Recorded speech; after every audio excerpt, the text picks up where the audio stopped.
História Magister só existe graças ao apoio de vocês.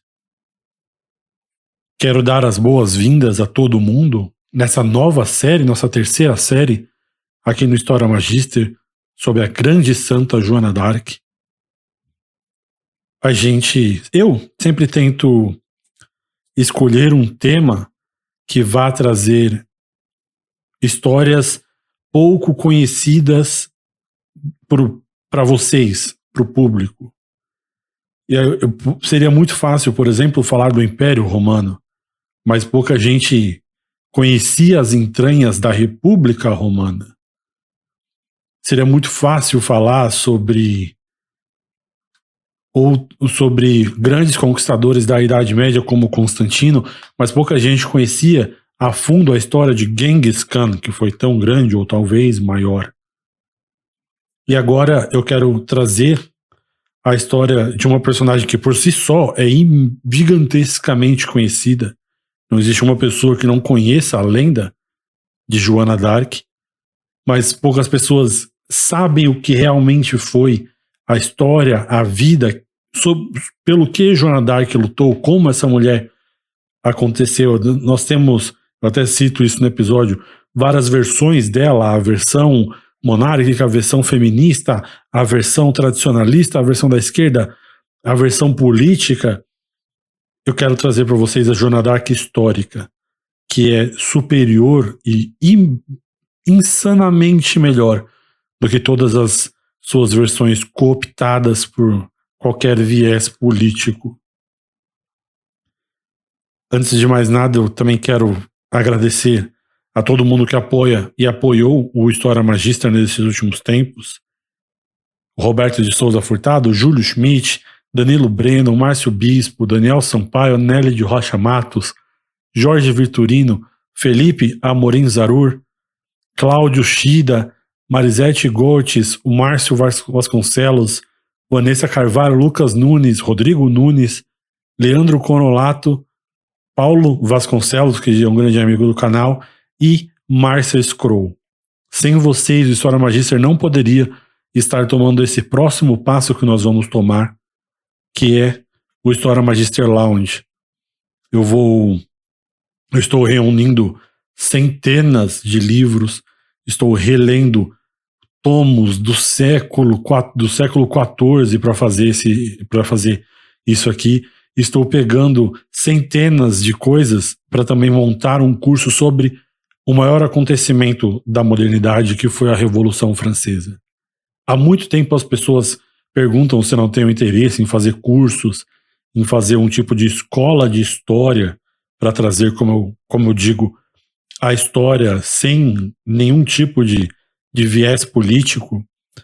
E graças ao apoio de vocês que eu citei, que apoiam o História Magister por tanto tempo, com um carinho tão grande, eu finalmente agora posso tirar um tempo do meu trabalho, do meu dia a dia, para poder estudar, para poder me aprofundar e poder fazer um curso de verdade que vale a pena colocar o selo de qualidade História Magister. Vai sair provavelmente no começo do ano que vem, vamos abrir uma turma, né, bonitinho. E é graças ao apoio de vocês que o História Magister pode continuar a crescer e ter mais projetos ambiciosos como esse. Eu não quero mais segurar vocês. Quero muito agradecer pela paciência de vocês. Passamos um mês sem um episódio novo e parece que foi muito mais. Se bem que nós tivemos a história do Afeganistão, né? Então, sem mais delongas, vamos agora ao primeiro episódio da história dessa mulher sem adjetivos à altura, que foi Joana d'Arc.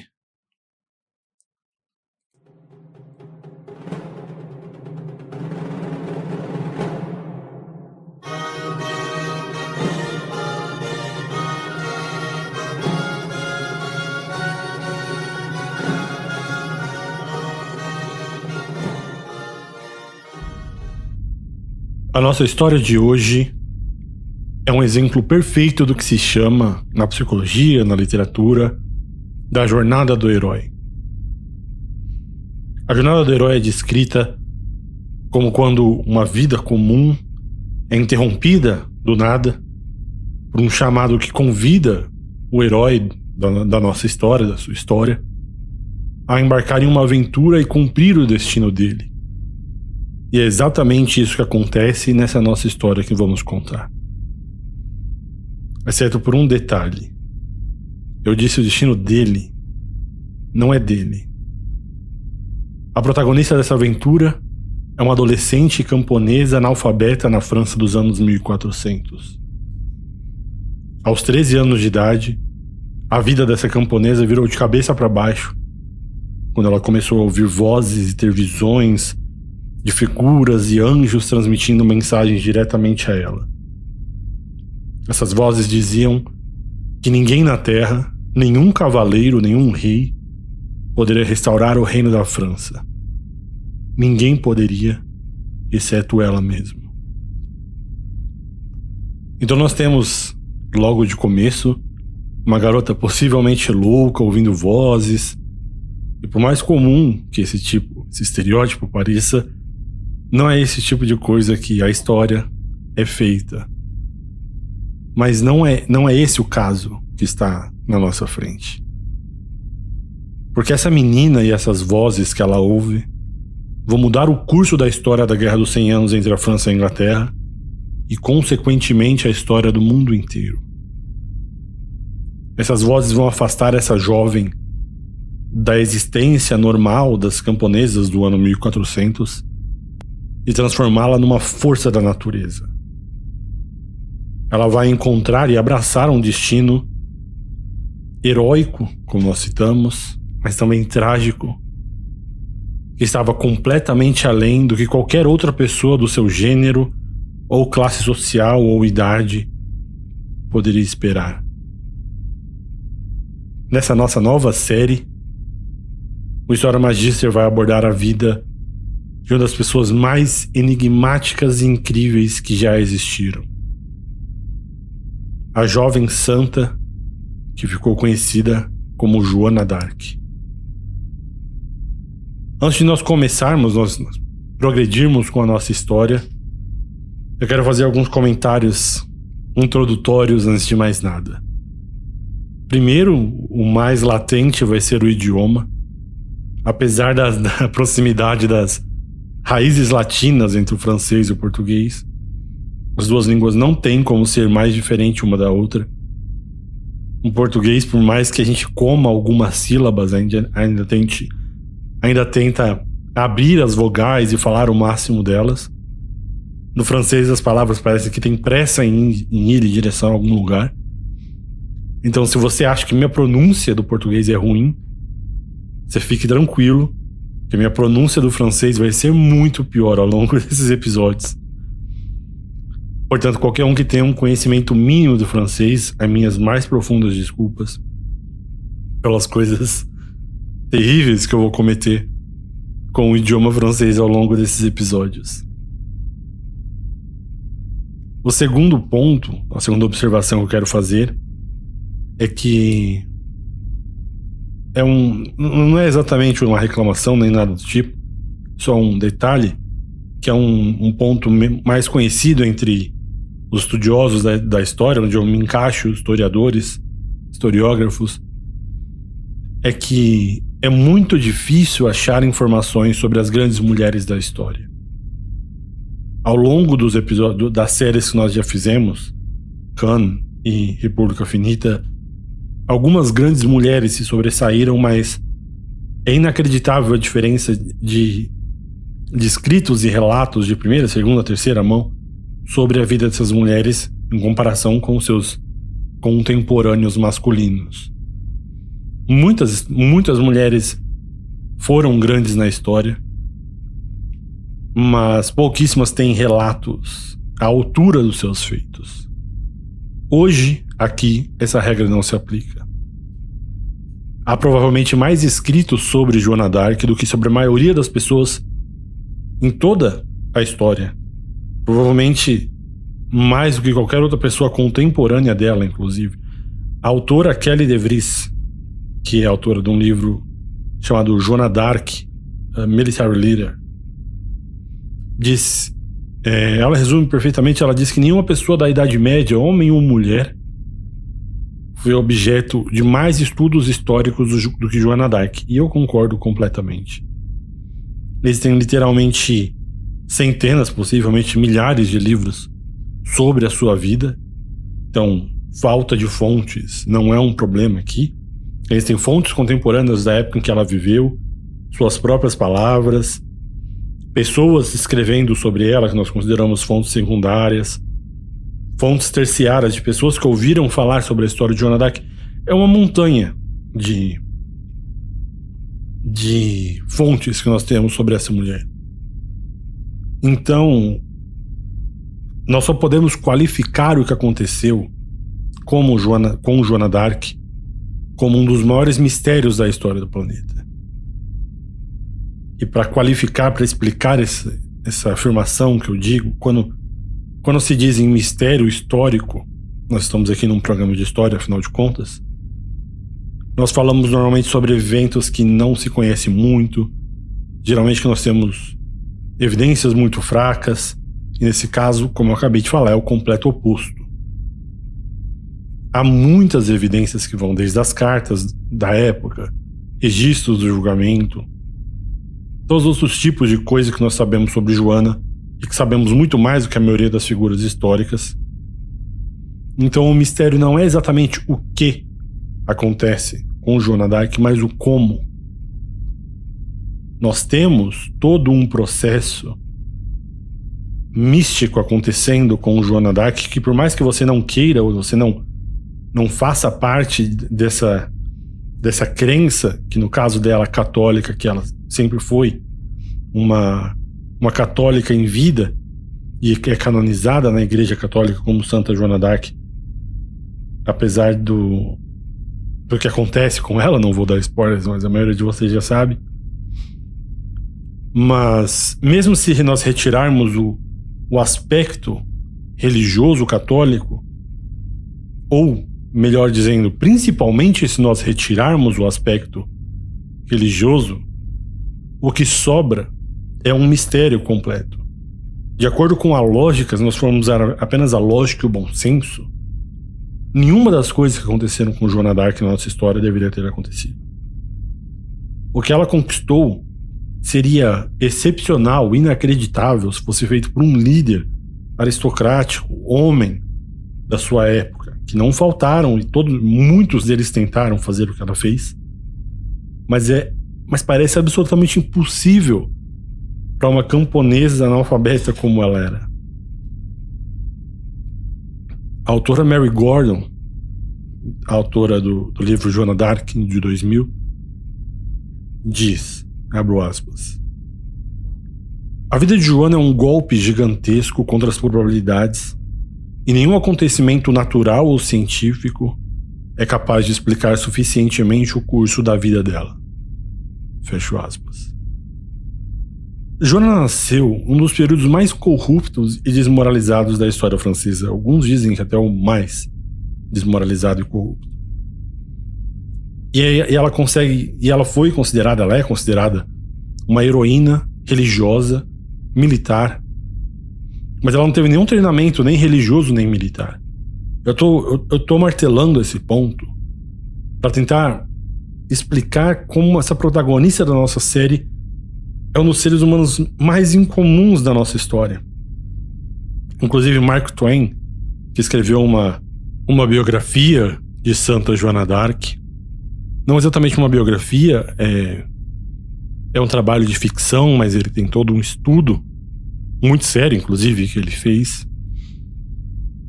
E ele se refere à vida de Santa Joana d'Arc como a vida mais nobre que já nasceu neste mundo, exceto apenas uma, no sentido de Nosso Senhor Jesus Cristo. Nem todo mundo precisa concordar com esse julgamento que Mark Twain faz, mas ainda assim o meu ponto é que ela não era um ser humano comum, nem por perto.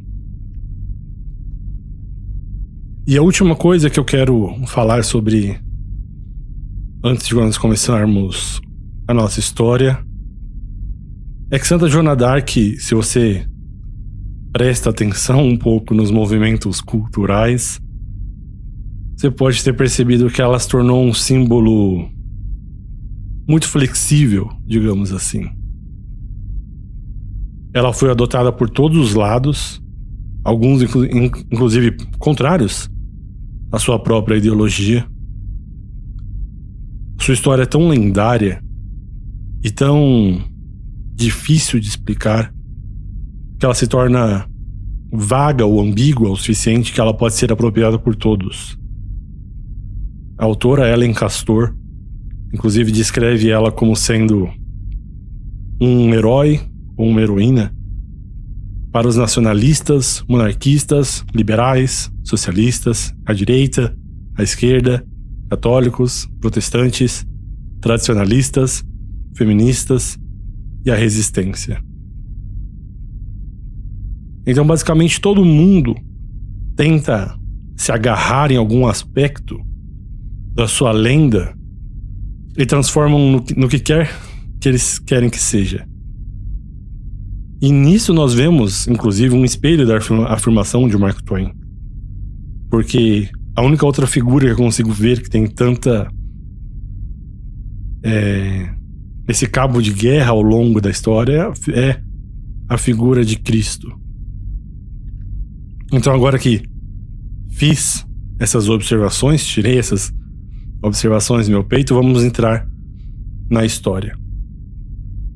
Aliás, o último recado que eu posso dar é que, por mais estranho que pareça, nesse primeiro episódio da série nós vamos falar muito pouco sobre a história de Joana d'Arc em específico.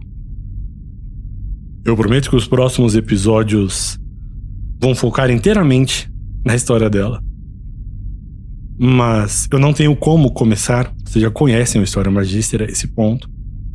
Eu não tenho como contar a história principal sem trazer o contexto histórico que vai afetar inteiramente a curta vida de Joana d'Arc. Eu não vou me aprofundar muito na história da Guerra dos 100 Anos. Isso levaria um número gigantesco de episódios para fazer. E eu só quero trazer sentido histórico para vocês da contribuição de Joana. Então, gastar um episódio inteiro nisso me parece justo para mim. Se você está muito ansioso para começar na história de Joana d'Arc, tenha mais um pouquinho de paciência comigo. Que o episódio que vem e os próximos episódios todos serão inteiramente sobre ela. Agora, com esse último aviso em mente, vamos começar a história propriamente dita. Seria bom se algo chamado da Guerra dos 100 Anos tivesse realmente durado 100 anos. Mas seria muito fácil. Tecnicamente, se nós quisermos ser defensores da matemática, a Guerra dos 100 Anos durou 116 anos. De 1337 a 1453. Mas a Guerra dos 116 anos não soa tão bem quanto a Guerra dos 100 Anos. Então, ok. São 116 anos de guerra contínua. Também não é isso. Isso também seria muito fácil pra gente. A realidade é que o que se conhece na história como a Guerra dos 100 Anos é uma série de pelo menos 4 grandes guerras separadas que os historiadores eventualmente agruparam para simplificar, porque no final das contas as guerras apresentam os mesmos personagens principais, que são a monarquia inglesa e francesa, e os seus aliados ao decorrer são basicamente os mesmos. Mas no decorrer desses 116 anos, os exércitos inglês e francês tiveram diversos intervalos, às vezes intervalos que duraram anos, cada um de uma vez. Como, por exemplo, a guerra foi interrompida pela peste negra na década de 1350, porque é difícil manter as tropas motivadas a se matar umas às outras, enquanto elas são derrotadas continuamente pelas pulgas do inferno que causam febre aguda, vômito, sangue, furúnculos cheios de pus pelo corpo inteiro. Fora o fato de quando uma grande porcentagem da sua população está morrendo dessas mortes horríveis, transformando o campo basicamente numa cena de Walking Dead. Travar uma guerra para ver quem vai se sentar no trono do outro país é um pouco mesquinho, e a população percebe isso. Então, em qualquer caso, quando Joana d'Arc entrar em cena no futuro, ela só vai fazer parte da guerra por alguns poucos anos, que é só uma pequena fração de tudo isso que nós estamos comentando. Mas em qualquer caso, no momento em que ela entrar em cena, o conflito já durava quase um século. Então vamos voltar um pouco e dar uma olhada nas suas origens. Se nós quisermos realmente voltar no tempo, a gente podia olhar para o ano de 1066, quando os normandos, que eram os vassalos do rei da França, invadiram a Inglaterra, e daí em diante o rei da Inglaterra também se torna um vassalo do rei da França. Essa não é, de forma alguma, a origem da Guerra dos 100 Anos, mas prepara o cenário para os confrontos complicados entre os reis franceses e ingleses sobre o tamanho das propriedades inglesas na França. Os reis franceses muitas vezes tentaram reduzir as propriedades inglesas na França, com medo que seus vassalos ficassem muito poderosos. E para complicar ainda mais as coisas, ao longo dos séculos, houveram muitos casamentos entre as famílias reais francesas e inglesas, de modo que tanto os reis da França quanto da Inglaterra muitas vezes tinham vários ancestrais na mesma família e, pelo menos tecnicamente, podiam às vezes alegar que eram herdeiros legítimos de qualquer um dos dois tronos. Esse, inclusive, é um dos grandes problemas com o sistema monárquico ao longo da história, que as linhas de herança ficam confusas muito rápido.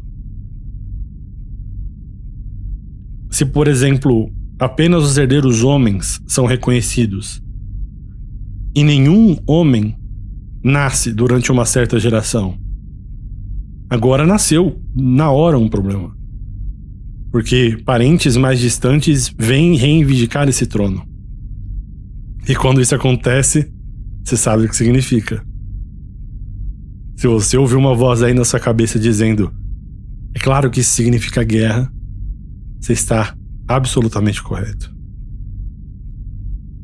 E foi isso que aconteceu em 1328, quando o rei francês morre sem deixar nenhum filho. Mas quando o rei francês morreu, sua esposa estava grávida. Então toda a corte estava ansiosa, porque ainda tinha 50% de chance de que a criança que sairia do ventre da rainha seria um menino. E nesse caso todo mundo podia se estabelecer e a França teria um rei legítimo. Até porque a possível guerra, nesse caso, que duraria mais de um século, dependia literalmente do sexo dessa criança. E como eles não tinham ultrassom na época, que permitiria saber se o bebê seria um menino ou uma menina, eles tiveram que fazer isso à moda antiga e esperar até que o bebê saísse do corpo da rainha para descobrir se eles teriam uma guerra ou não. Então, quando finalmente chegou o dia e eles puderam dar uma olhada no bebê, imediatamente todo mundo se preparou para a guerra. Houve nesse momento uma ruptura de cerca de 300 anos de sucessão dinástica e agora a França iria virar um inferno. Eu não estou nem sendo tão metafórico quanto pareço, porque as condições da França se tornariam realmente infernais no próximo século. Os dois principais candidatos à coroa eram Philippe de Valois, ou Valois, e Eduardo III da Inglaterra, Edward III. Eduardo III era sobrinho de Carlos IV, sendo o filho da irmã de Carlos, Isabel. Mas a nobreza francesa, com o apoio teológico da Universidade de Paris, inclusive, decidiu que o direito de herança só poderia ser transmitido pela linha masculina da família. Ser filho da irmã do rei, então, não era o suficiente. E Eduardo III ficou sem sorte e começou a ser desconsiderado. Com muito melhor sorte estava Filipe, o conde de Valois, que era o herdeiro mais próximo através da linhagem masculina, que ele era primo irmão de Carlos IV. Então a nobreza francesa concordou em coroar Filipe como Felipe VI. Inicialmente o rei inglês Eduardo III parecia estar de muito bom humor sobre essa história. Estava disposto a deixar Felipe VI ser o rei da França. Mas ele passou a não aceitar tão bem esse acordo nos anos seguintes, quando a aliança francesa com a Escócia ameaçou limitar o desejo de Eduardo III de se expandir para o norte. Então agora você rouba primeiro a coroa francesa de mim, que sou mais próximo, e eu deixo uma boa, e agora você não deixa nem eu matar os escoceses que eu quero para aumentar o meu território. Então Eduardo se cansou rapidamente de Filipe VI. É claro, é óbvio que eu estou simplificando tudo isso, que há milhares de outras questões relacionadas, especialmente sobre os domínios ingleses dentro das fronteiras da França. Mas o resultado final disso tudo é que em 1337, Eduardo III parou de bancar o bonzinho e resolveu renovar a sua reivindicação ao trono francês. E Filipe VI também estava pronto para briga, porque Eduardo III tinha na sua corte um dos inimigos mortais de Filipe VI e se recusou a entregar ele. A gente não vai entrar nessa história a fundo, senão a gente nunca vai sair dela. Mas para todos os efeitos, historicamente, esse é o início da Guerra dos 100 Anos. E eu digo que a gente não vai entrar em detalhes porque isso ia levar uma eternidade. A Guerra dos 100 Anos é um dos conflitos mais complexos da história. E B, é muito confuso. E esses detalhes não são exatamente relevantes para a nossa história. Então eu vou passar por cima disso tudo. Um dos poucos destaques que eu vou fazer aqui é que teve uma tentativa entre as duas cortes de resolver essa guerra entre Eduardo III e Filipe VI com um combate entre eles dois, que chamava Trial by Combat.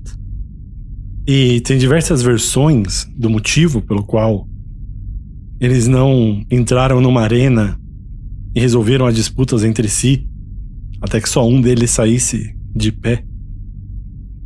No que, com certeza, seria muito mais divertido e causaria muito menos miséria para todos os envolvidos.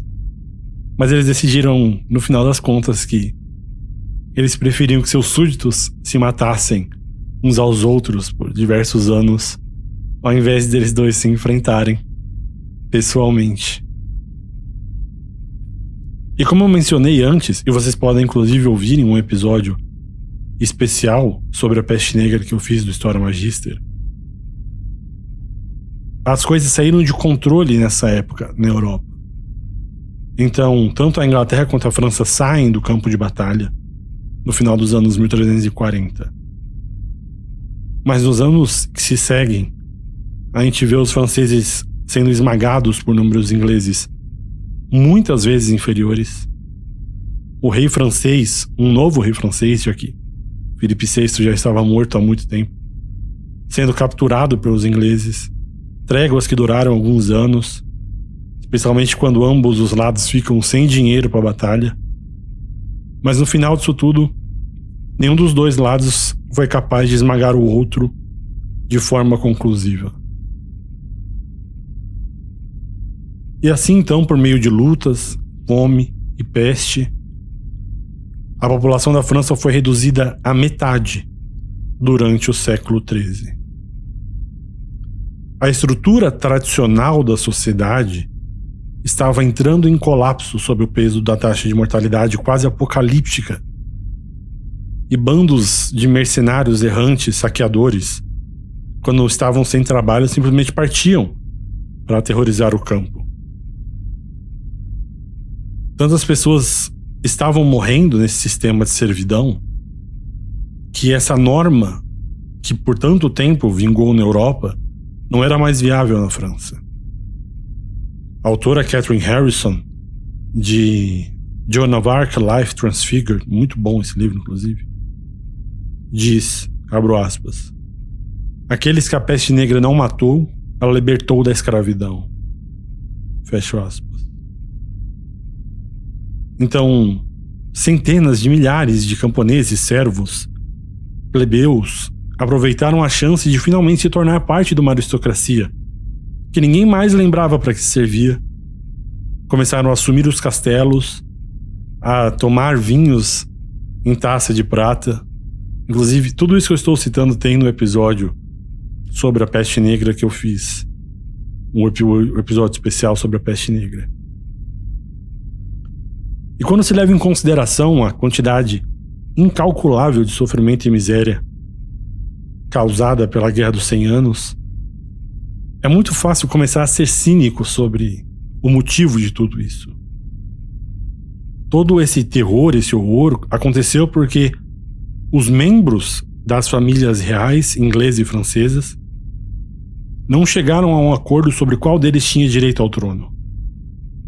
E todos eles eram relacionados, então, isso era essencialmente uma briga de família que, no final, rendeu uma guerra de 100 anos, em que seus parentes causaram um derramamento de sangue gigantesco entre dois dos maiores países da história. Mas se tem algum alento, e esse é um dos poucos alentos que eu tiro disso tudo, é que a cultura francesa não existiria como ela é nos últimos 600 anos se os ingleses tivessem vencido a Guerra dos 100 Anos. Ok, então eu dei até agora o esqueleto de algumas das fases iniciais da Guerra dos 100 Anos. Se essa série fosse realmente sobre a guerra, eu mereceria um 0 na prova, que eu estou passando por cima de muitos dos assuntos. Estou falando só uma pequena parte dos envolvimentos importantes do conflito.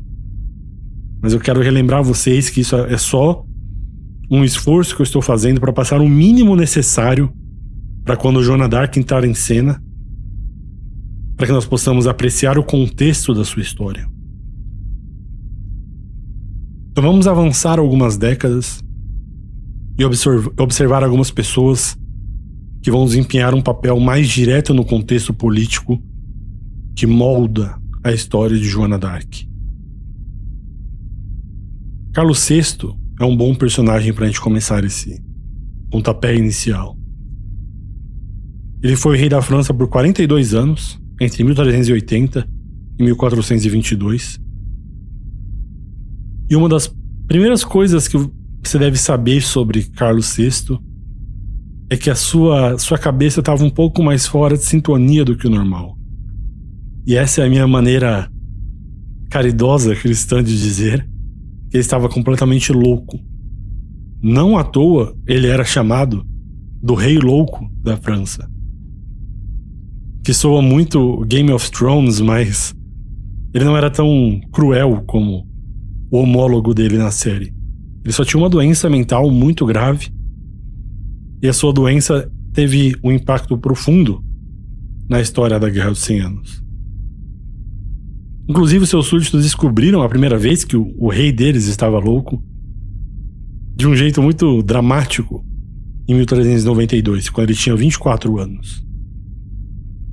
Na época, as rivalidades políticas entre os aristocratas da corte levaram um deles a tentar assassinar um dos conselheiros de maior confiança do rei. O rei não gostou dessa história e ficou determinado em pegar o suposto assassino na Bretanha, onde ele estava recebendo proteção.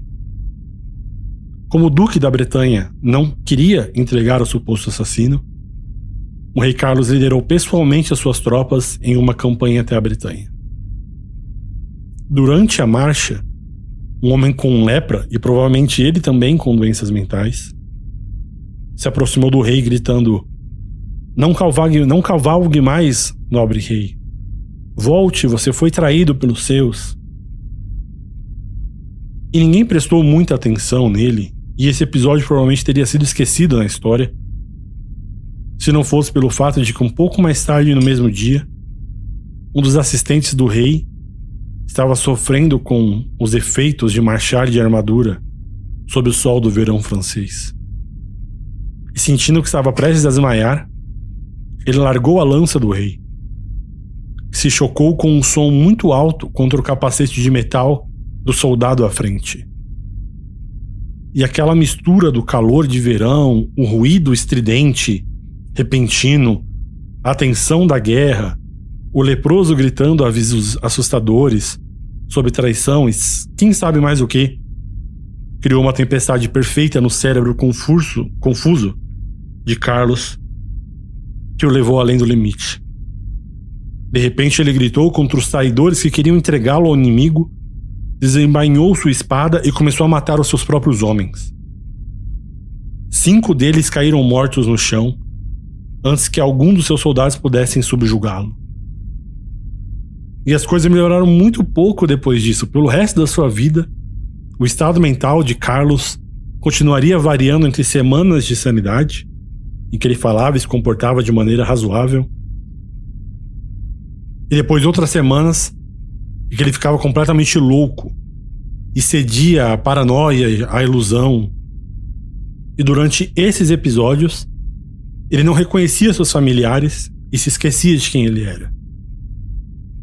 Em uma ocasião específica, ele se recusou a tomar banho ou trocar de roupa por 5 meses. Com certeza pro deleite de qualquer um que estivesse perto dele. Em outras ocasiões, ele expressou a expressa certeza de que ele era feito de vidro. Então ele mandou colocar barras de ferro nas suas roupas para protegê-las de quebrar. Eu não estou inventando isso, juro. O rei francês acreditava que ele era feito de vidro. Claramente, do ponto de vista político, um rei louco apresentava um problema. Quando seu chefe de governo acredita que é feito de vidro, eu não preciso nem dizer que você não tem como deixar ele tomar decisões importantes sobre o reino da França.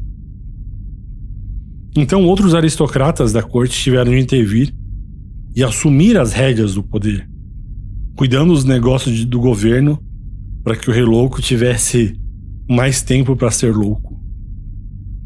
Então na corte do rei, 2 grandes forças começaram a se alinhar atrás de 2 chefes.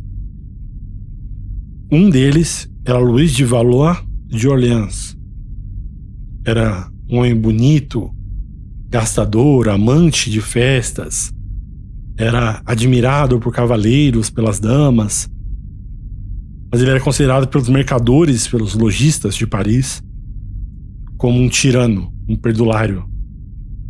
E João, o destemido, John the Fearless, da Borgonha, que se fazia passar pelo homem comum, pelo homem do povo, defensor das grandes ideias liberais, amigo da classe média, e que aproveitava a adulação dos ricos e dos intelectuais da Universidade de Paris.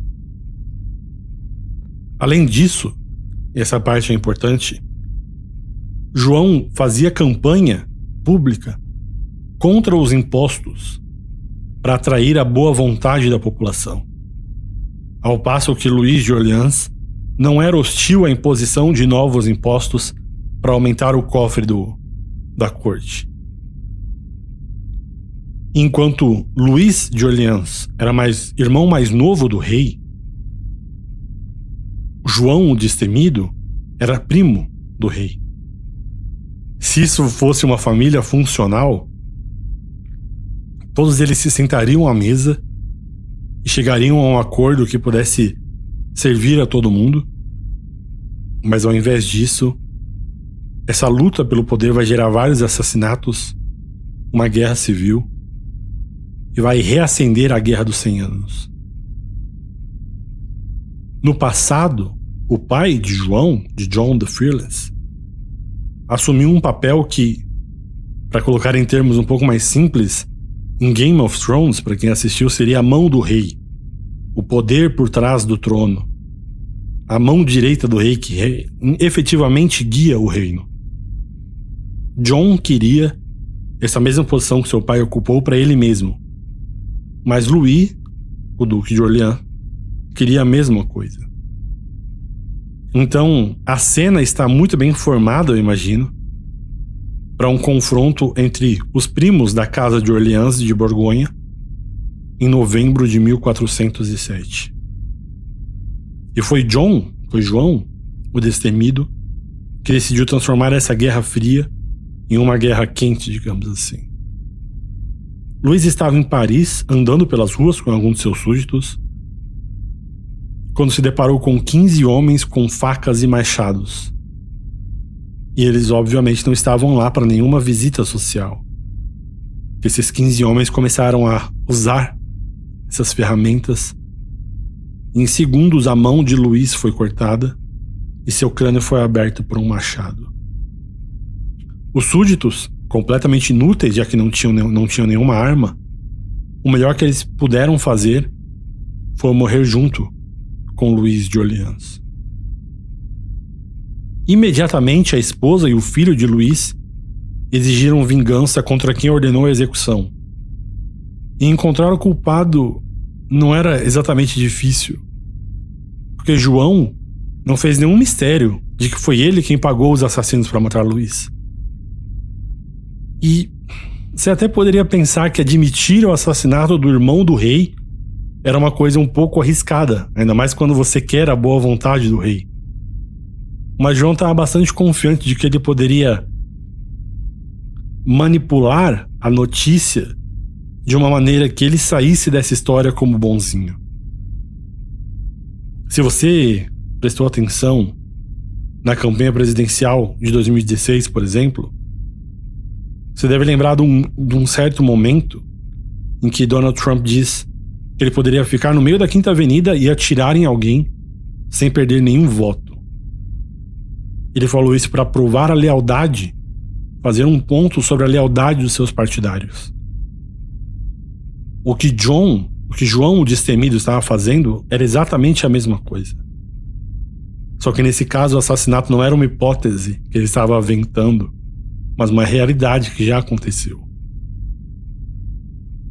E para fazer essas relações públicas, que era muito importante, depois que ele reconheceu a responsabilidade pelo assassinato de Luís, João pagou um mestre em teologia da Universidade de Paris para escrever uma justificativa cheia de floreios pelo assassinato. Inclusive você vê aqui como as coisas mudaram muito pouco.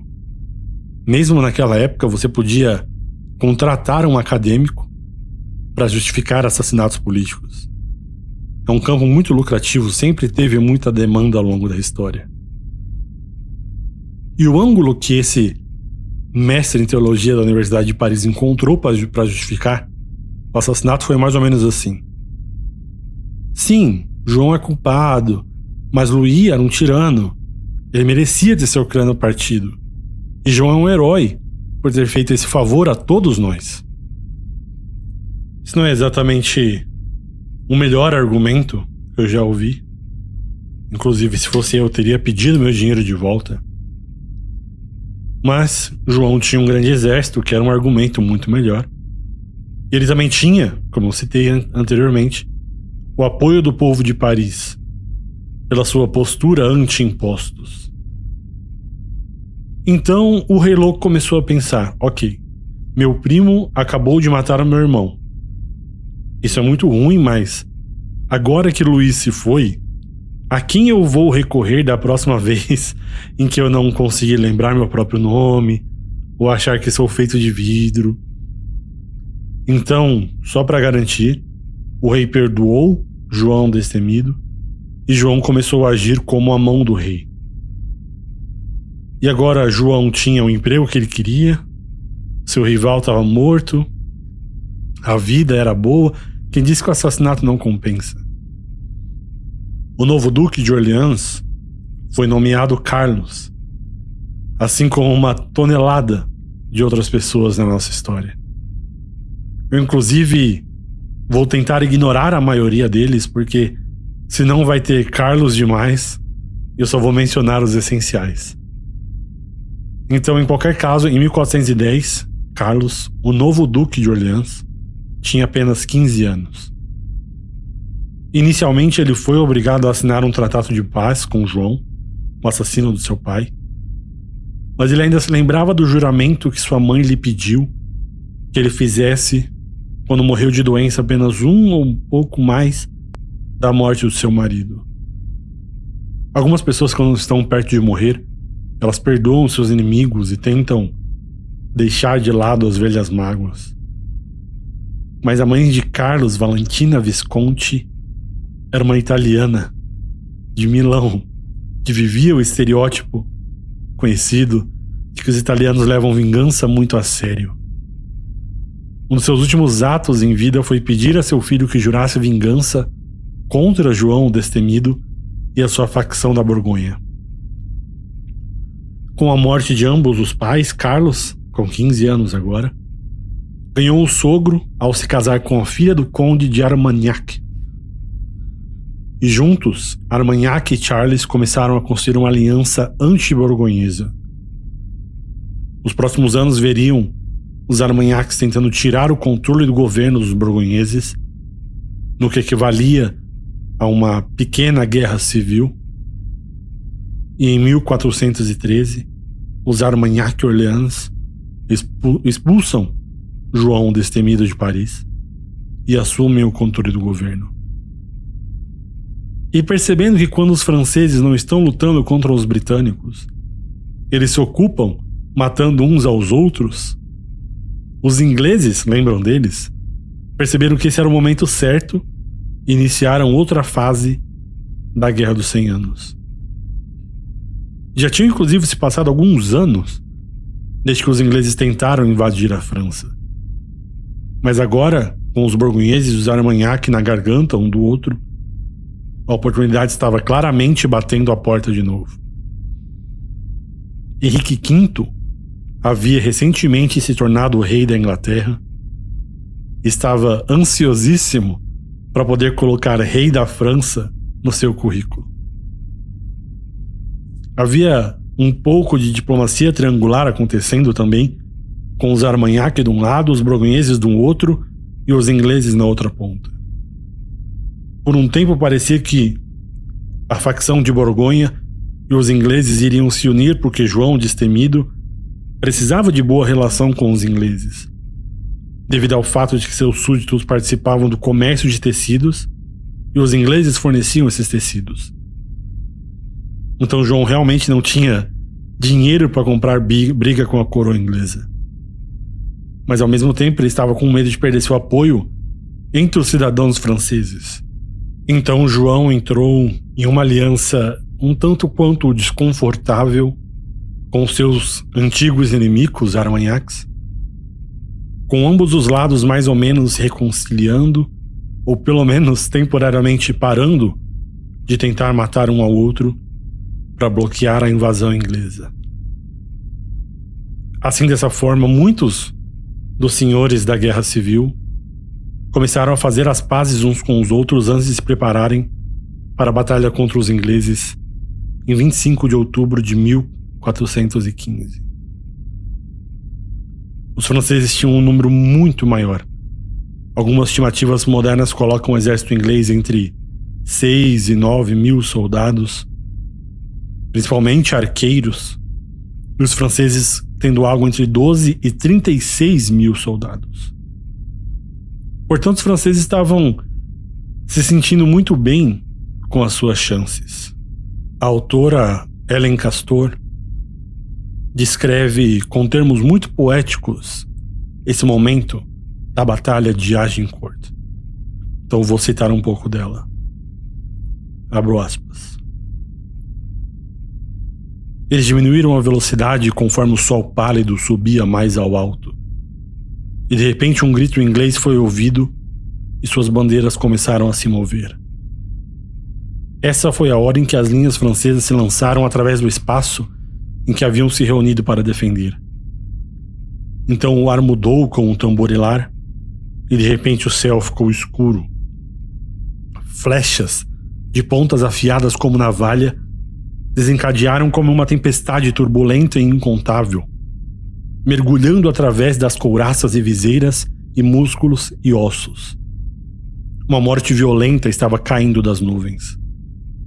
E em resposta, esporas chutaram os cavalos gritando para derrubar os donos desses arcos. Mas eles encontraram apenas uma morte de um tipo diferente, empalando-se nas estacas afiadas que viram tarde demais, eriçando-se do chão em que o arqueiro estava, ou rodando em pânico e tropeçando sobre os cascos dos que pressionavam para trás. Mortos e vivos caíram juntos, se sufocando e machucando um em cima do outro, em pilhas das quais ninguém mais se levantaria. Por mais de 2 horas, os soldados franceses avançaram com pesadas pernas, lutando contra a lama ou emaranhados nos membros retorcidos dos caídos, enquanto as lâminas inglesas golpeavam, esfaqueavam e arrancavam. A França amanheceu quebrada em um campo de sangue. Fecho aspas. Essa última linha é muito intensa, muito poética. A França amanheceu quebrada em um campo de sangue. Essa batalha foi um triunfo das armas de longo alcance desses grandes arcos contra a cavalaria. O rei inglês Henrique V havia demonstrado não só a sua coragem, lutando na batalha e até mesmo levando uma machadada no seu próprio capacete, como também demonstrou sua crueldade a tomar uma decisão com consequências muito pesadas. Percebendo que o número de cavaleiros franceses capturados era tão alto que era claramente possível que eles agarrassem as armas abandonadas no campo e vencessem a sua captura, Henrique ordenou que suas tropas matassem todo mundo, exceto os reféns mais valiosos. Isso ofendeu o senso de nobreza dos cavaleiros ingleses. Mas quando o rei acrescentou que ele enforcaria qualquer um que desobedecesse, a matança dos prisioneiros de guerra começou. Quando tudo terminou, 2 dos irmãos de João, o destemido, estavam mortos, junto com uma porcentagem muito alta da nobreza francesa. Inclusive, Anne Curry, no Sources and Interpretations of the Battle of Agincourt, estima que 40% da nobreza francesa morreu na batalha de Agincourt. O Duque de Orleans foi preso sobre uma pilha de cadáveres, foi descoberto pelos ingleses, capturado e levado para a Inglaterra como refém. Mesmo de acordo com as piores estimativas, os ingleses não perderam mais do que algumas centenas de homens, enquanto as baixas francesas foram estimadas em torno de 1.500 e 11.000 homens, dependendo da fonte que você lê, além de possivelmente mais alguns milhares capturados. Apesar do fato de que a maior parte do norte da França agora estava sob controle inglês, o rei Henrique V voltou para a Inglaterra como herói, onde resolveu se reunir e começar a planejar a segunda fase da invasão. E eu acho interessante, pessoalmente, que os ingleses tenham obtido essa vitória esmagadora, e mesmo assim Henrique resolveu não continuar a pressionar e voltar para a Inglaterra e desacelerar um pouco o ritmo das coisas. A crença inglesa é de que a vitória simplesmente significava que Deus aprovava a reivindicação de Henrique V ao trono francês, já que tão poucos ingleses haviam derrotado tantos soldados franceses. Henri Beaufort, o bispo de Winchester na época, por exemplo, ficou furioso porque os ingleses não aceitavam essa visão do mandato divino inglês, depois dessa que foi a terceira grande derrota que os franceses sofreram ao longo dos anos. Ele é citado, inclusive, no Le Drame d'Azincourt, de Valéry Toury, que pega dos registros da jurada francesa ao longo dos registros reais ingleses, uma homilia de Henri Beaufort dizendo, abro aspas, ó Deus, porque essa nação miserável de cabeça dura não obedece a essas sentenças divinas, tantas e tão terríveis, as quais, por uma vingança mais claramente manifestada, a obediência é exigida deles. Fecho aspas. Já os franceses viam isso de uma maneira muito diferente, como não podia deixar de ser. Do jeito que os franceses viam, os ingleses não tinham nenhum direito ao trono, já que as reivindicações por meio da linhagem feminina não eram válidas. E fora o fato de que os franceses simplesmente não queriam Henrique V como rei. Logo, a única opção lógica que sobrava era que os franceses estavam sendo punidos pelos seus pecados. Nesse sentido, tanto os ingleses quanto os franceses concordavam que nada acontecia a menos que fosse a vontade de Deus. Então, depois que você foi tão humilhado em batalha, os franceses tinham que assumir algum grau de responsabilidade por si e pensar que sim, talvez os ingleses estejam certos em dizer que nós somos punidos pelos nossos pecados. Mas não quer dizer que Deus aprovou um rei inglês sentado no trono francês.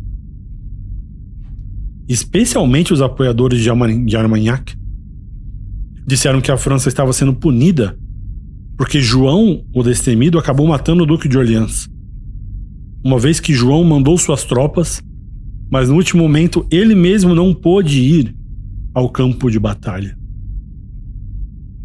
Bom, independente de se recusarem a se curvar a exigências inglesas, é inegável que essa tremenda, estrondosa derrota deu a toda a nação francesa um tipo de estresse pós-traumático e destruiu a autoestima francesa. Depois disso, uma atitude muito derrotista começou a prevalecer entre as pessoas do exército, da nobreza, todo mundo. Para piorar as coisas, a trégua entre os borgonheses e os Armagnac também não sobreviveu à Batalha de Agincourt. Poucos dias depois de lutarem junto contra os ingleses, João Destemido começou a mover as suas forças contra os Armagnacs, que sofreram as maiores perdas na batalha como núcleo do exército em Agincourt. Se tinha algum espaço para se evitar alguma guerra civil, ela acabou com o Dauphin, o filho do rei Luís. E agora aqui eu quero explicar essa palavra que eu acabei de usar, Dauphin. Durante alguns períodos da história, os franceses usam esse termo Dauphin para designar o herdeiro do trono. E esse é um desses períodos. Na verdade, Dauphin, a palavra, significa exatamente golfinho em francês. E se você alguma vez já leu sobre princesas golfinho, princesas Dauphin, como Joana de Bourbon, Maria Teresa da Espanha, ou se você já viu algum escudo francês que tem algum brasão real com um golfinho, ou uma referência de golfinho, esse é o motivo. Pois então, continuando agora, o atual Dauphin, Luís, era a melhor esperança de paz entre os borgonheses, sob o comando de João o Destemido, e os Armagnacs, uma vez que ele tentou fazer acordo de guerra entre os seus parentes. João Destemido casou a sua filha com o Dauphin para que ela pudesse se tornar a rainha da França. João, inclusive, já tinha tentado essa jogada quando casou ela com o irmão mais velho de Luís. Mas como o irmão mais velho morreu muito cedo, então agora Luís, o irmão mais novo, era o noivo da ex-noiva do seu irmão mais velho. E essa senhora, coitada, não parecia inspirar muita sorte. E em 1415, Luís também morreu. Desesperado para manter uma conexão estreita com a família real, ele tentou casar a sua filha com um novo Dauphin, que se chamava João. E adivinha o que aconteceu? Exatamente, ele também morreu pouco tempo depois. Então, João o Destemido estava nesse momento com problemas, porque o novo cara que se tornaria o Dauphin é o quinto filho do rei da França, Carlos. apesar de ser apenas o 5º filho, todos os irmãos mais velhos dele, que morreram logo após receber o título de Dauphin, não deixaram nenhum herdeiro, então ele se tornaria o próximo da fila. Mas por que eu disse que João estava com problemas? Se era só casar a filha dele, essa filha tão azarada, coitada, com esse novo Dauphin Carlos. O problema é que Carlos já estava noivo. E a sua noiva era filha de um duque que odiava João com todas as forças. Em outras palavras, por conta dessa política de casamentos e linhagens, o agora futuro rei da França tinha uma aliança muito mais estreita com os Armagnac do que com os borgonheses. Sua nova sogra era Yolanda de Aragão, que inclusive lembrem desse nome, que ela vai desempenhar um papel fundamental na história de Joana d'Arc. E se você nesse momento da história está começando a odiar a mim e a todo mundo envolvido nessa lista monstruosa de nomes, eu te entendo de todo o coração. É inacreditável como parece que só existem os 5 mesmos nomes na linhagem francesa. Então eu perdi a conta de quantos Charles, Louis, Philippe já citei aqui, mas vamos tentar lembrar que eu estou realmente mantendo o nome que eu cito, o mínimo. Se você esquecer o nome de todos esses nomes, o quadro geral, ainda assim, é muito simples nessa rivalidade entre as famílias relacionadas em 2 facções. Os borgonheses e os Armagnac estão lutando pelo poder, enquanto os ingleses estão em guerra contra a França. Tudo bem? Vamos voltar ao nosso Game of Thrones francês. E agora que John, o destemido, se encontrou sem possibilidade de colocar a sua filha na fila para ser a próxima rainha, ele começou a adotar a tática de mentir descaradamente. Ele escreveu uma carta dizendo que os Armagnacs mataram os outros 2 Dauphins anteriores, coisas que havia menos de 0 evidência para isso. Mas todo mundo sabe, inventar acusação contra inimigo político sempre foi uma tática com boa chance de dar certo, e naquele tempo não era diferente. Então, no verão de 1417, João decidiu passar de uma campanha de difamação para uma campanha militar. Ele começou a ir com seu exército em direção a Paris. Enquanto João estava a caminho, seus oponentes, os Armagnac, cometeram um erro político gravíssimo. Chateados com a constante troca de alianças da rainha Isabel e com o fato de que ela tinha sido excessivamente amigável com os borgonheses, os Armagnac aprenderam, confiscaram sua propriedade pessoal e a separou de seus filhos para reduzir a sua influência. E isso foi um grandíssimo erro. Eles empurraram a rainha para uma aliança mais aberta com João o destemido, que conseguiu se soltar ainda mais e unificar a sua posição com Isabel. Isso também abriu uma brecha entre ela e seu filho, o Dauphin Carlos, se você ainda está conseguindo acompanhar os nomes, uma vez que ela culpou a aliança dele com os Armagnac pelo que aconteceu. Então agora a situação política era que o partido dos Armagnac estava aliado ao Dauphin e João o Destemido estava aliado com a rainha e o rei, que enquanto isso estava tão louco quanto sempre. Então em maio de 1418, o João o Destemido e suas tropas conseguiram tomar Paris. Alguns apoiadores dos Armagnac conseguiram fugir, incluindo o Dauphin. Aqueles que não conseguiram fugir desejaram ser muito mais rápido do que foram, que o exército de João assassinaram entre 550 e 2.000 dos aliados do Dauphin. Entre eles o próprio conde de Armagnac, que era o chefe de fato do governo há algum tempo. Então, mais uma vez, o triunfo de João parecia estar quase completo. O líder de seus oponentes estava morto, Paris era sua, e ele pôde fazer a sua entrada triunfal na cidade com a rainha ao seu lado. E o rei ainda era um coitado. Na maioria das vezes ele já obedecia João e a rainha de qualquer maneira. E eu estou só comentando isso porque eu realmente me sinto mal lendo ao longo desses livros que eu usei para fazer a pesquisa da nossa série. Realmente me senti mal lendo sobre ele, porque ele realmente parecia ter uma doença mental muito séria, qualquer que ela fosse. As fontes apresentam ele como uma figura meio cômica, mas claramente tem uma tragédia envolvida nisso tudo. Porque foi essa falta de liderança na França, nessa época, que criou e possibilitou todo esse drama que nós estamos contando e vamos contar ainda, que resultou na morte de tantas pessoas.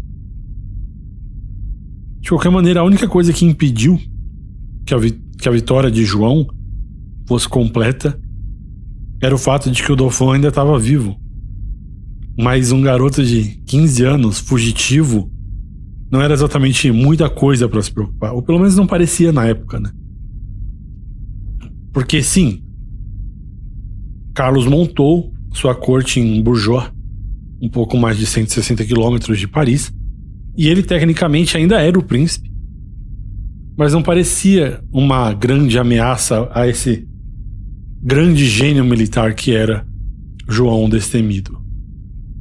Ele tinha ainda por cima pouco dinheiro para financiar os seus exércitos, então a chance dele ser capaz de retomar Paris era baixíssima a esse ponto. A única coisa que poderia manter sua conta no azul era sua sogra, Yolanda de Aragão, ajudando com o dinheiro dela. O Dauphin controlava o centro e o sul da França, enquanto o João controlava o norte e o leste. E os ingleses continuavam invadindo, dessa vez pela Normandia, sem ninguém fazer muita coisa para detê-los. Essa ameaça terrível da ocupação estrangeira começava a aterrorizar uma população já reduzida à metade pelos séculos, pelas quebras periódicas de safras, de fomes, bem como a peste negra que ainda castigava a França. Onde quer que as condições de vida fossem apertadas, com pouco espaço para os mais pobres, a propagação de doenças, não só da peste bubônica, era fatal. Após décadas de pilhagem dessa terra que tanto sublimaram, os ingleses se tornaram governantes de cidades fantasmas. Vinhas e campos de grão reduzidos a cinzas, casas e igrejas em ruínas, o gado abatido e as carcaças deixadas para apodrecer. Enquanto essa diplomacia triangular entre João Destemido, o Dauphin e o rei da Inglaterra continuava, chega a um ponto de inflexão na nossa história. Carlos pareceu finalmente se acovardar diante do tamanho do poder de João e implorou por uma trégua. Ele tinha sido insensato em se recusar a se juntar à sua mãe, a rainha, e a João, em Paris, e talvez ele pudesse ser perdoado por ter se juntado ao golpe dos Armagnac, afinal ele só tinha 15 anos, o coitado. E assim João Destemido pôde sentir a vitória final em sua direção. Ele viu que o Dauphin começou a perceber que essas lutas eram coisa de gente grande demais para ele, e talvez estava pronto para ser mais um peão na corte de João. Pelo menos estava tentando mostrar que não era uma ameaça e dando os primeiros passos para que eles pelo menos se reconciliassem com John e deixá-lo continuar a conquistar o resto da França a seu bel prazer. Eles tiveram uma reunião inicial em julho, onde eles juraram um ao outro que ambos manteriam a paz. E agora que Dauphin e o João eram velhos amigos, o Dauphin propôs que a próxima reunião fosse programada para setembro de 1419, onde eles deveriam se encontrar em uma ponte em Montreux. Eles começaram trazendo a menor corte possível, cerca de 10 homens cada um, e juraram que não atacariam uns aos outros. E João, se sentindo confiante de que estava tudo correndo conforme o planejado, e que o jovem príncipe estava pronto para comer na sua mão, Ele foi à reunião com a sua guarda baixa. Que ele não sabia que essa reunião era o equivalente a encontrar Michael Corleone no restaurante, depois que ele garante que não quer nada além de paz. As tropas de Armagnac se esconderam cuidadosamente ao redor da ponte, e quando John chegou, eles saltaram dos locais de montaria, atacaram e mataram vários borgonheses. 12 anos depois de orquestrar o assassinato do Duque de Orleans em Paris, e apenas 1 ano depois de o Conde de Armagnac ser assassinado, João o Destemido aprendeu em primeira mão o conceito de viver pela espada e morrer pela espada. O homem que o matou estava a serviço do Duque de Orleans, então foi uma doce vingança para ele também. E assim, com o golpe de um machado, toda a situação política na França mudou em um instante. E ao invés de assumir o assassinato como um verdadeiro gangster, o Dauphin tentou usar uma desculpa meio esfarrapada. Ele disse que não tinha nenhuma intenção de quebrar seu juramento e assassinar o João, mas João puxou sua espada primeiro. Então seus homens começaram a bloquear o acesso para protegê-lo do ataque de João. Mas essa justificativa era muito boba, já que todas as suas tropas eram bem distinguíveis umas das outras, e ele as escondeu para emboscar seus inimigos. Obviamente que isso foi algo planejado. Então Carlos mudou a sua defesa, diz que, tudo bem, foi o seu homem quem quebrou a paz, mas eles o fizeram contra suas ordens. O que é, em outras palavras, dizer basicamente, eu não sou um violador de juramentos, um assassino. Eu sou apenas um líder com defeitos que perdeu o controle dos seus homens. E Carlos, claramente, ele era muito ruim nisso de inventar desculpas. E pior de tudo, ninguém acreditava no coitado. E sem João o Destemido, a liderança da facção da Borgonha passou para o novo Duque da Borgonha, que é o seu filho Philippe o Bom. E Philippe ainda tinha a rainha e o rei nas suas mãos. Então, não surpreendentemente, o rei e a rainha expressaram apoio a Philippe e indignação contra o seu próprio filho Dauphin. Afinal, a mãe do Dauphin, Carlos, havia feito uma aliança com o João, e considerando que Carlos assassinou o João, é seguro imaginar que ela não estava nem um pouco feliz com ele.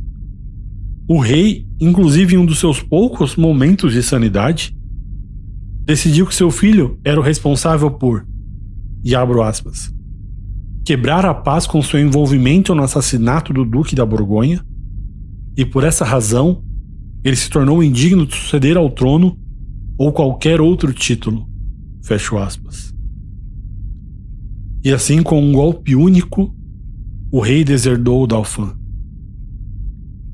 A outra grande reação ao assassinato de João Destemido foi que, embora a vingança fosse boa para a moral das tropas, após o assassinato dos borgonheses, eles abandonaram esse jogo diplomático das últimas décadas, né?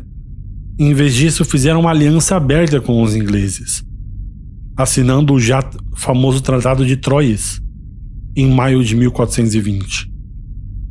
Nesse Tratado de Troyes, o rei louco e a sua esposa confirmam que o Dauphin não era mais o próximo na fila para o trono, e reconhecem Henrique V da Inglaterra como herdeiro legítimo do reino após a morte do rei louco.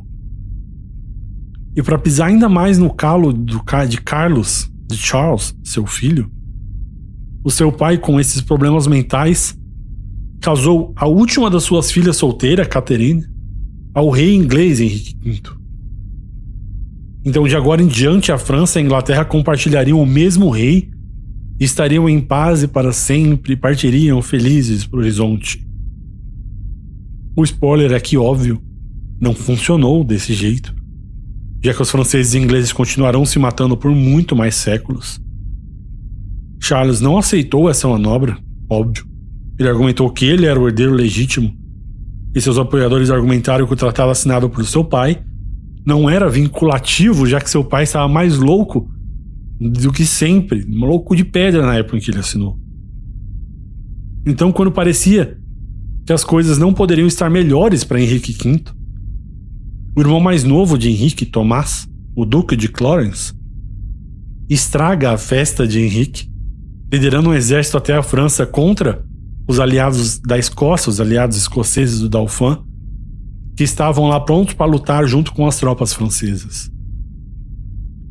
Essa batalha entre as forças inglesas de um lado e os franceses e escoceses do outro aconteceu em 22 de março de 1421. Alguns dos cronistas, inclusive dessa época, sugerem que Thomas tinha uma inveja disfarçada pelo seu irmão Henrique V. Porque Henrique tinha uma reputação, ele é claramente, largamente reconhecido pela história, pelos historiadores da história fora, como um dos maiores guerreiros da sua época. Talvez um dos maiores guerreiros da história da Inglaterra. E Thomas estava ansioso para ter esse mesmo título, esse mesmo tipo de reconhecimento. E a ansiedade dele, por ser, sei lá, mais novo, ou não ser tão esperto quanto Henrique V, o tornou precipitado e impulsivo, e o resultado foi que seu exército foi esmagado pelo exército francês e escocês. Ele levou um golpe de massa, ou estrela da manhã, aquela arma que é como se fosse uma clava com uma bola na ponta com diversos espinhos, bem no meio do rosto.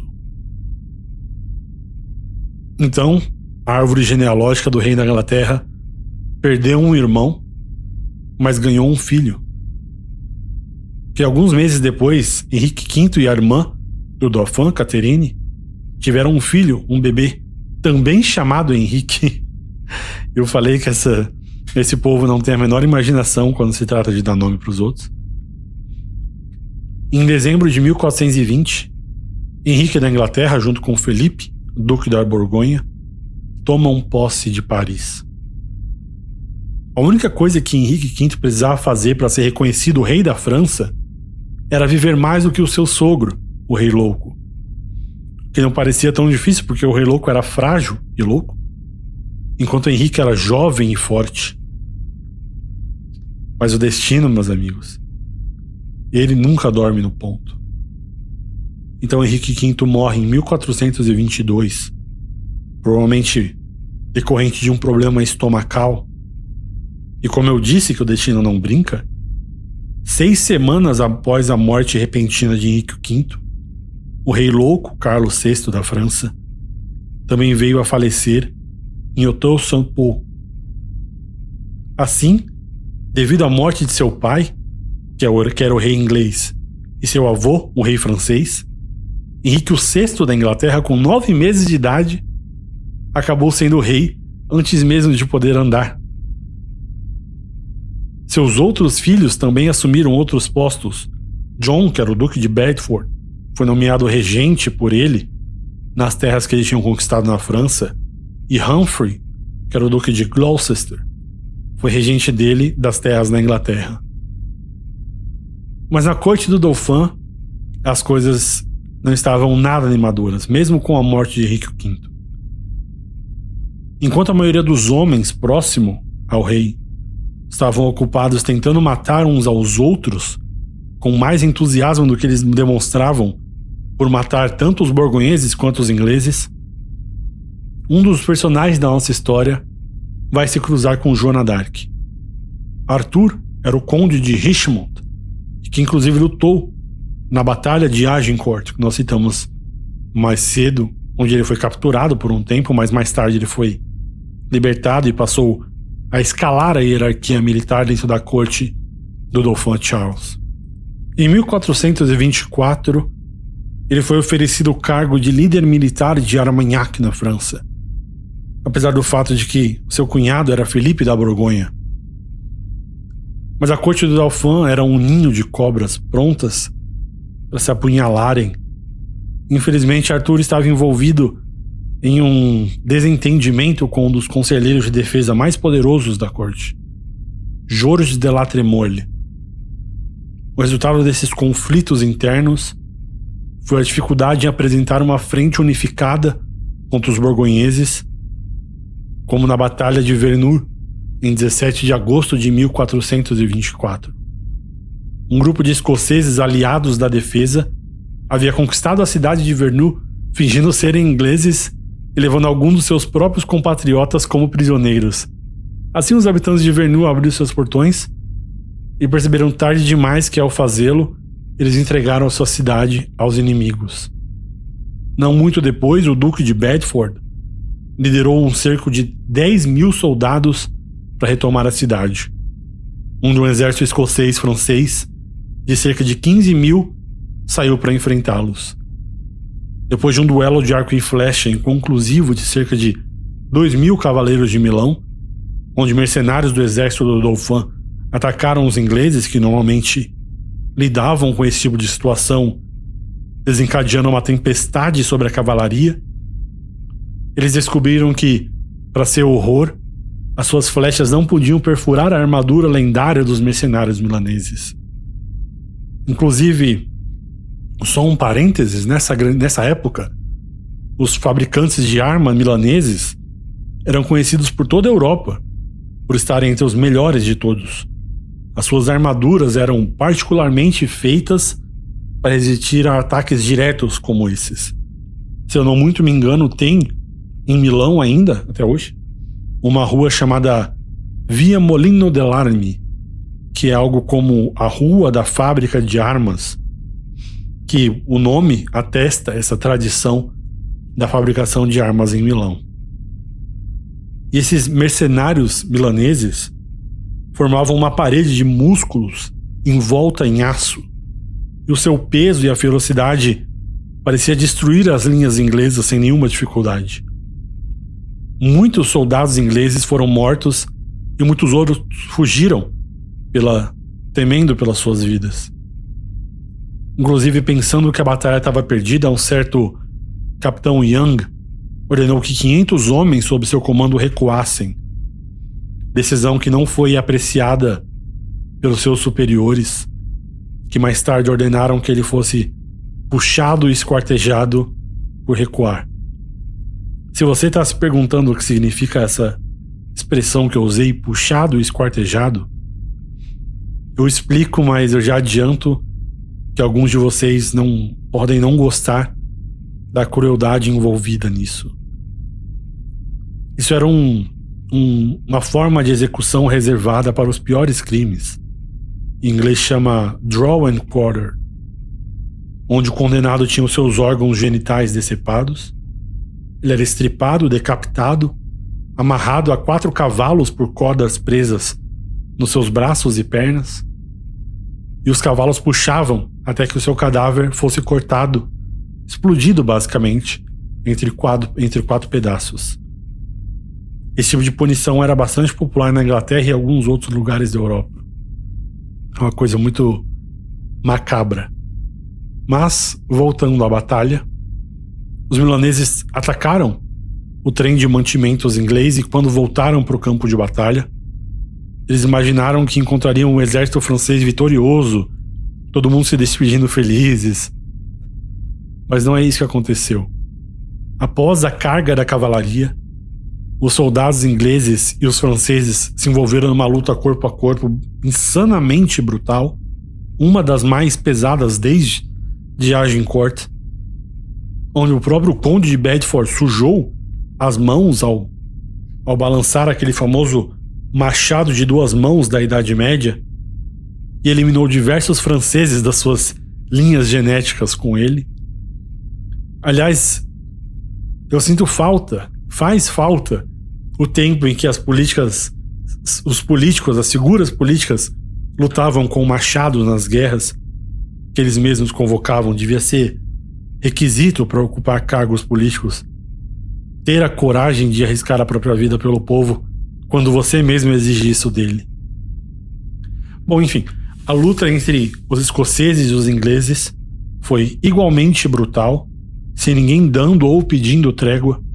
Algumas estimativas sugerem que cerca de 6.000 morreram do lado escocês, francês, com cerca de 1.600 do lado inglês. Essa batalha quase destruiu o exército do Dauphin. E para piorar as coisas, o pouco que restou do exército francês perdeu mais algumas batalhas menores, como quando a Borgonha inglesa e seus aliados invadiram uma pequena vila conhecida como Domremy. E por que eu tô me dando ao trabalho de contar para vocês, mencionar no nosso episódio a invasão de uma aldeia habitada por algumas dezenas de famílias de camponeses? Porque essa aldeia Domremy, como nós vamos ver no próximo episódio, é a cidade natal da menina que ia alterar o curso da guerra e da história de todo o planeta. Mas nesse momento ela não está pronta para entrar em cena. Nesse meio tempo, as tropas francesas estavam completamente desmoralizadas com suas perdas no campo, juntamente com o fato de serem mal pagas, se é e quando eram pagas, já que o governo do Dalphon estava sem nenhum dinheiro. Isso tudo que nós estamos vendo é a criação de uma sensação de desgraça iminente. Em 1428, o exército inglês estava se preparando para mais uma ofensiva para vencer a guerra de uma vez por todas. Em 12 de outubro de 1428, os ingleses começaram a tentar capturar Orleans. E tecnicamente falando, esse cerco dos ingleses violou todas as regras de cavalaria existentes até então. Porque de acordo com as leis de guerra estabelecidas na época, você não podia atacar uma cidade pertencente a alguém que você mantinha como refém. Especificamente, os ingleses estavam mantendo o Duque de Orleans como prisioneiro desde 1415. E a razão pelo qual você não podia atacar um prisioneiro da aristocracia nas suas terras era porque você precisava dar a eles a oportunidade de continuar trabalhando para pagar o próprio resgate. Mas Orleans ocupava uma posição estratégica importante demais, por isso os ingleses decidiram pular esses detalhes técnicos e quebrar as regras. Afinal, se eles pudessem tomar Orleans, o seu caminho para conquistar o resto da França estaria completamente aberto. Então, em 12 de outubro, eles começaram a sitiar a cidade. Não seria uma coisa rápida, eles iriam tornar a vida cada vez mais difícil para os habitantes, até que com sorte eles se rendessem. Inclusive, um episódio bastante divertido aconteceu durante as primeiras semanas, quando ambos os lados concordaram com uma trégua por alguns dias, e para aliviar o tédio, 2 cavaleiros franceses desafiaram 2 cavaleiros ingleses para uma justa. Justa é aquela batalha clássica medieval onde 2 cavaleiros correm seus cavalos com uma lança para ver quem derruba o outro primeiro. O cavaleiro francês derrubou o inglês e na outra partida eles disputaram até o empate. Mas o importante resultado desse cerco foi algo que aconteceu ao comandante inglês encarregado do cerco, o conde de Salisbury. Enquanto os 2 lados trocavam tiro de canhão, o conde, que estava descansando num desses fortes ingleses que cercavam a cidade, que parecia um lugar seguro, enquanto ele estava lá deitado, um canhão da cidade francesa acertou a janela dessa fortificação bem longe de onde o conde estava, arremessou uma barra de ferro da janela através da sala, acerta o conde na cabeça e racha a sua cabeça no meio.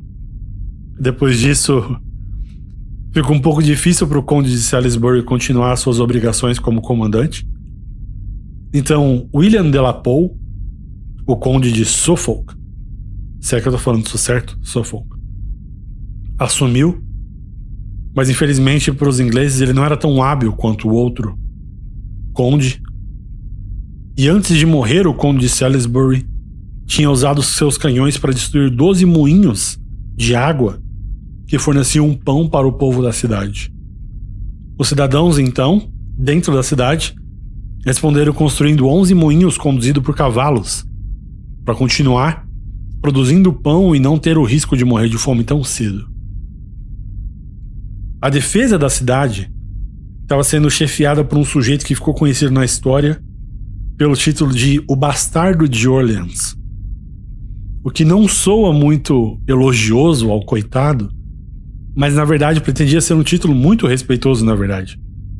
Porque ele reconhecia que ele era filho ilegítimo e ainda assim reconhecido do duque anterior de Orleans, que tinha sido assassinado por ordem de João o Destemido. Com seu irmão legítimo preso na Inglaterra desde 1415, o bastardo era o único membro masculino da casa de Orleans a defender a cidade. E o bastardo, chamado Jean de Dunois, tentou alguns ataques aos fortes ingleses em dezembro e janeiro, mas os resultados foram pífios. Muito pouco do que ele estava fazendo funcionava, e o Dauphin, o seu rei, não tinha dinheiro nem padrinhos para liderar um exército novo de socorro externo para salvar Orleans.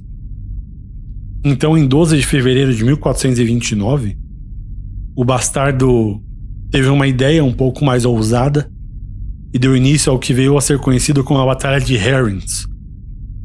A ideia do bastardo de Orleans era roubar o trem de suprimentos ingleses, trazer comida para a cidade e privar ao mesmo tempo os soldados ingleses para que esse trem de suprimentos trouxesse moral e armas novas para fora do cerco da cidade e para dentro da defesa. Então ele imaginou que se ele pudesse interceptar a comida, ele teria uma vitória dupla, não só uma vitória militar, mas uma vitória moral, digamos assim. Então, o bastardo de Orleans levou cerca de 3 a 4 mil cavaleiros para interceptar o trem de abastecimento. O comandante inglês encarregado do trem de suprimentos chamava John Falstaff, e assim que ele percebeu que os franceses se aproximavam, ele colocou suas carroças numa formação defensiva, que era literalmente circular os seus vagões para armar algum tipo de barricada contra o ataque iminente de qualquer lado. Nós inclusive citamos esse tipo de defesa pelos russos na batalha contra os ataques mongóis no penúltimo episódio de Khan, se eu não me engano. O bastardo iniciou a batalha usando armas de pólvora, infligindo baixas enquanto alguns vagões ele conseguia quebrar, até que as coisas pareciam estar indo bem para o bastardo de Orleans. Mas ele então ficou um pouco impaciente, se empolgou um pouco mais e decidiu avançar um pouco mais cedo do que planejava. E o primeiro ataque com os soldados de infantaria escoceses foi completamente massacrado pelos arcos longos ingleses. Logo depois, a cavalaria francesa atacou, com resultados igualmente péssimos. Então, o ataque inteiro falhou e o exército francês teve mais uma vez de recuar. Os ingleses conseguiram seus suprimentos. Isso foi um grande problema para o moral dos franceses, já que o bastardo perdeu 500 homens, enquanto os ingleses perderam apenas 4. Uma das maiores surras da história recente francesa. Para a época, no caso, né? Então dizer que as coisas não pareciam boas para o Dauphin é até bondade com ele. Seu exército estava perdendo na maioria das vezes. Muitos súditos estavam mais interessados em apunhalar uns aos outros pelas costas do que em lutar contra o inimigo. E os ingleses conseguiram conquistar a cidade de Reims, onde tradicionalmente acontecia a cerimônia da coroação dos reis da França. Então, a menos que o Dauphin conseguisse libertar a cidade, ele não poderia ser considerado oficialmente coroado nem mesmo pelos seus apoiadores. Os ingleses e seus aliados controlavam grande parte do país e em um futuro não muito distante, o caminho estaria aberto para os ingleses e borgonheses conquistarem o resto da França. O Dauphin sabia que isso era uma situação desesperadora de se estar. Ele inclusive foi bem claro ao dizer num discurso à corte que estava ciente da gravidade de tudo isso e que estava considerando desistir, abandonar a batalha e fugir para a Espanha ou para a Escócia em exílio. Então parece que a história estava acabando para o nosso príncipe, já que por mais que ele tentasse, ele não conseguia ver nenhum caminho lógico para a vitória.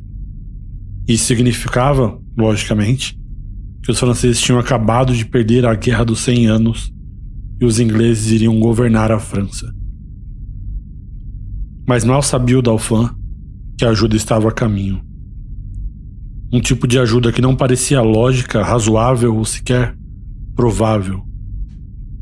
A ajuda estava chegando na forma de uma camponesa analfabeta que mudaria sua sorte.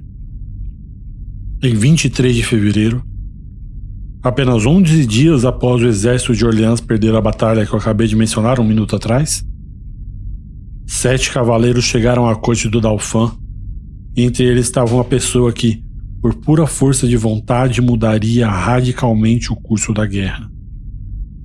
Uma garota vestida como um homem, seu cabelo cortado curto, e que vinha com a notícia de que Deus estava com os franceses para derrotar o cerco de Orleans, e garantiu que o Dauphin seria coroado o rei da França. Joana chega para mudar a história da Guerra dos 100 Anos.